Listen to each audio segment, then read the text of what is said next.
বিটিআৰত নিৰ্বাচনত আমি অকলে খেলিম, কিন্তু এইটো নহয় যে আমি গোটেইকেইটা সিটতে খেলিম।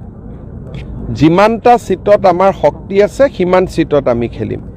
তাত 40টা সিট, 40টাৰ কিমানটা সিটত আমাৰ শক্তি আছে আমি 15 তাৰিখে মিটিং কৰিম। আমি সিদ্ধান্ত ল'ম। আমি ধৰি ল'লোঁ যে আমাৰ শক্তি 20টাত আছে, তেতিয়া আমি 20টাত খেলিম। বাকী 20টাত আমি আন বিশেষকৈ আমাৰ NDAৰ সমৰ্থনত আছে, প্ৰমোদ বড়ো ডাঙৰীয়াৰ দল আছে, আমি নৈতিক সমৰ্থন দি দিম য'ত আমি কণ্টেষ্ট নকৰোঁ। কিন্তু প্ৰথম আমি চাব খুজিছোঁ যে আমি আমাৰ সংগঠনৰ বলত আমি কিমান কণ্টেষ্ট কৰিব পাৰিম। মিত্ৰতাটো এনেকেই থাকে আমাৰ, যোৱাবাৰো তেনেকৈ মিত্ৰতা হৈছে। এতিয়াও AGPৰ লগত 2-4টা সিটত আমি বন্ধুত্বপূৰ্ণ, আমি তেনেকৈ ইলেকশ্যন খেলোঁ।